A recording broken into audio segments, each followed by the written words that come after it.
Olá, gente, bom dia, boa tarde, não sei que horas vocês vão estar assistindo.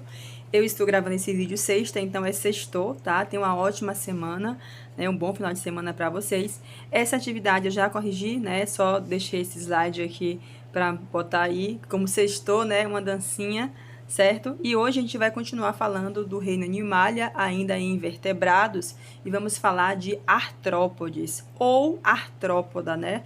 Como alguns livros chamam, tá? Então, exemplo de artrópode pro, uma formiga, né, um dos representantes desse grupo, e existe também vários outros representantes, tá? Quais são as principais características? Eles são aquáticos, podem viver em ambiente aquático, terrestre e aéreos, simetria bilateral, então se eu fizer um corte transversal, eu divido em duas partes iguais, triblástico, formado por ectoderme, mesoderme e endoderme. O corpo é segmentado, cheio de segmento. Possui o processo de tagmatização, que é o fenômeno de fusão de alguns segmentos do corpo dos artrópodes. A gente vai ver qual grupos desse filo que tem esse processo de tagmatização. Apêndices articulados, né? Pernas articuladas e exoesqueleto de quitina. Essas são algumas características aí dos artrópodes ou artrópoda, tá? Continuando com as suas características, a gente tem tubo digestório completo, sistema circulatório aberto, trocas gasosas por brânquias, traqueia ou pulmões foliáceos. Por que brânquias? Porque alguns vivem em ambientes aquáticos, né? E aqueles que vivem em ambiente terrestre, a gente tem aí o auxílio dos pulmões, das traqueias, tá? O sistema nervoso ganglionar, certo? E crescimento por equidise, que é a troca de muda. Não sei se vocês já viram a cigarra cantando, então a cigarra, ela troca aquele exoesqueleto, né? Então, aí chama de equidísia, troca de muda, e todos os outros artrópodes também. E aí, como eu falei para vocês, né? Então, os artrópodes, eles são invertebrados que se caracterizam pela presença de apêndice ou pernas articuladas, e muitos deles apresentam antenas, tá? E para facilitar o estudo, o que foi que aconteceu? Os livros dividem em o filo artrópode e os grupos, dividindo em artrópodes, dentro de artrópodes, insetos, crustáceos, aracnídeos, quilópodes e diplópodes, tá bom? O primeiro que nós estamos vendo aí são os aracnídeos. Quem nunca teve o medo de um escorpião e de uma aranha, né? Eles são aracnídeos, tá? Então, as aranhas, por exemplo, ela pertence ao grupo desses aracnídeos. Elas são bem peculiares, né? Tem aranhas que são venenosas, perigosas. Geralmente a gente fica com medo, né, quando vê aranha. E a principal característica, a gente lembra do Homem-Aranha, que é a produção, né, da teia de aranha, tá? Então, quais são as características, né, que apresenta aí os aracnídeos, tá? Apresentam 4 pares de pernas e 2 pares de apêndice na região da boca. Tanto a aranha aí quanto o escorpião são exemplos de aracnídeo. O corpo geralmente é dividido em 2 partes, o cefalotórax e o abdômen, certo? E esses animais não apresentam antenas, certo? E a maioria são espécies de vida livre, e alguns causam patologias e são venenosos, né? Então, aí a gente também tem a divisão, as estruturas, né, do corpo desses animais, tá? O grupo das aranhas inclui representantes como a aranha marrom, a grande maioria das aranhas é terrestre, né? E geralmente aranhas que têm cores, né, animais em geral, eles são venenosos. Então tome muito cuidado ao mexer em uma aranha. Aqui nessa imagem eu vou dar um zoom para ver as estruturas da aranha, tá? Do corpo de uma aranha. A gente tem os pedipalpos aí, que são estruturas que auxiliam a esmagar e mastigar os alimentos. As quelíceras apresentam uma ponta em forma de garra, perto do qual se localiza uma glândula de veneno. Além de injetar o veneno, essas estruturas podem prender e macerar o tecido das presas e auxiliar o animal a cavar. O pedicelo, que não está... o pedicelo é uma região que separa o cefalotórax do abdômen, né? Então, aqui a gente tem o pedicelo, não está representado aí, mas a gente tem o pedicelo. E a gente tem as fiandeiras, né? que existe 2 ou 3 pares dessas fiandeiras na região posterior do abdômen, que tecem a seda utilizada na construção de teias de algumas espécies, tá? Aqui nessa outra imagem, vou dar um zoom, a gente tem aqui um escorpião, que também é um aracnídeo, tá? O escorpião, ele tem pedipalpos aí também, né? Os pedipalpos, tem quelícera, e ele tem a região final aí, onde ele tem um agulhão, né? Esse aí no final, que é um ferrão, que serve para justamente injetar o veneno na sua presa, tá? Existem outros grupos de aracnídeos, como por exemplo os ácaros, né? Que fica na roupa, são exemplos de aracnídeos. O carrapato também, que vive aí sugando o sangue dos animais, né? Cachorro, bovinos apresentam, certo? Então, são exemplos também de aracnídeos. Os crustáceos, olha aí, esse é uma lagosta para um camarão, né? Então, crustáceos são animais que têm grande importância, né, gente? Principalmente na culinária, né? Quem nunca comeu aí, quem não gosta de um camarãozinho, quem não gosta de um siri, né, de um caranguejo, e são animais invertebrados do filo crustáceo que tem alto valor, né, no mercado, na culinária, certo? Então, de maneira geral, os crustáceos apresentam uma carapaça de quitina, né, que é durinha essa carapaça, que quando a gente descasca o caranguejo, aquela carapaça ali é de quitina.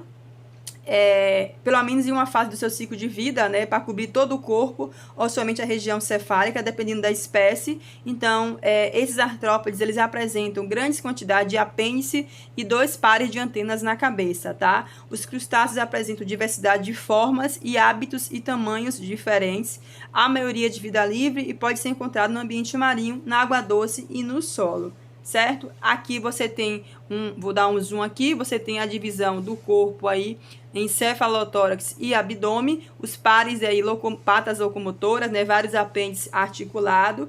Nós temos também as antenas, certo? Aí a parte do cefalotórax e o abdômen. No cefalotórax, a gente tem na maioria dos crustáceos, a cabeça e o tórax se fundiram e formou o cefalotórax, tá? E o abdômen é esse segmento, tá vendo aí? Onde a gente tem a quantidade de segmento que varia, né? Os apêndices aí, certo, gente? Beleza? Aí é o crustáceo. Vamos continuar aqui. Agora, os miriápodes, ou, né, nós chamamos, aqui a gente tem, as pessoas costumam confundir esses grupos de artrópodes.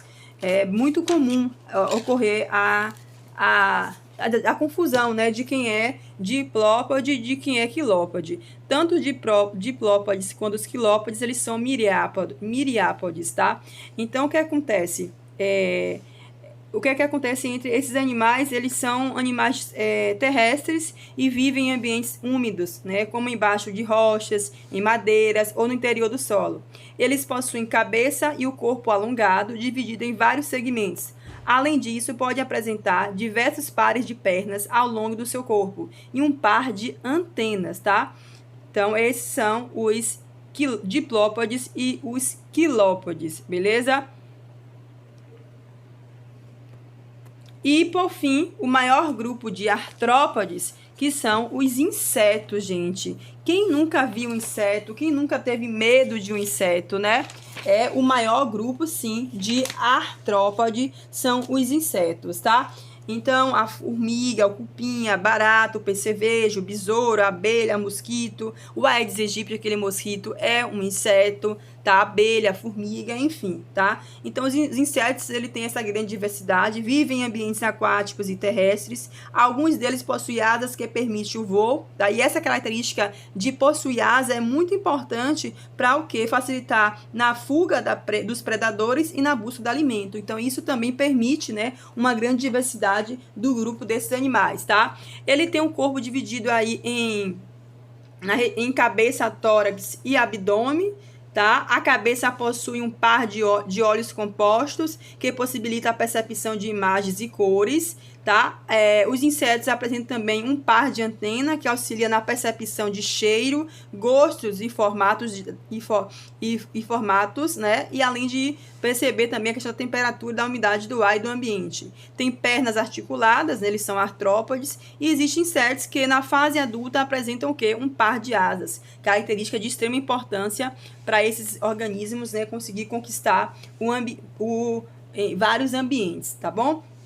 A alimentação dos insetos é bastante variável, ele come de várias coisas. Existem espécies que são herbívoras, outras carnívoras, tá certo? A respiração dos insetos ocorre por meio de pequenos tubos chamados de traqueia, distribuído no interior do corpo do animal e que levam o gás oxigênio diretamente aos tecidos sem depender do pigmento respiratório. Certo? O conjunto de tubos forma o sistema traqueal. Em alguns pontos desse sistema, as traqueias se abrem para o exterior do corpo do inseto por meio de orifícios chamados de espiráculos, por onde ocorre, gente, as trocas gasosas. Bastante interessante. Aqui você está vendo essa diversidade, né, de insetos. Eles apresentam, gente, reprodução e fertilização. Reprodução sexuada, né, com fertilização interna dentro do corpo do indivíduo. E uma coisa legal, aqui a gente está vendo várias imagens, né, de vários artrópodes, na verdade, e aqui vou dar um zoom aqui na borboleta e na formiga, que são insetos, e aí gostaria que vocês, eu vou deixar uma sugestão depois de um vídeo de youtuber sobre o processo de metamorfose, né, dos insetos, tá? Os insetos possuem desenvolvimento o desenvolvimento dos insetos ocorre de maneira diferente, né? Algumas espécies passam por uma série de transformações de mudança até atingir a fase adulta, e isso a gente chama de metamorfose, que pode ser uma metamorfose completa ou incompleta. A borboleta, por exemplo, ela faz a metamorfose completa, onde a gente tem os estágios de ovo, larva, pupa e adulto. Já, por exemplo, o gafanhoto, ele faz a metamorfose incompleta, onde a gente tem os ovos, as ninfas e o indivíduo adulto. Então, na metamorfose completa, quando o indivíduo sai do ovo, ele já sai parecido com o indivíduo adulto, tá? Depois a prova vai mostrar uma animaçãozinha durante a aula sobre a metamorfose dos insetos, tá? Lembrando, os insetos também, eles têm uma grande importância na polinização, as abelhas, né? E aí na produção dos alimentos, então é de extrema importância para a agricultura. Então, e existem alguns insetos que são vetores de doença, como, por exemplo, o quê? O Aedes aegypti, né? O mosquito. Certo, gente? Então, é isso. Esse resumão aí sobre os insetos, tá?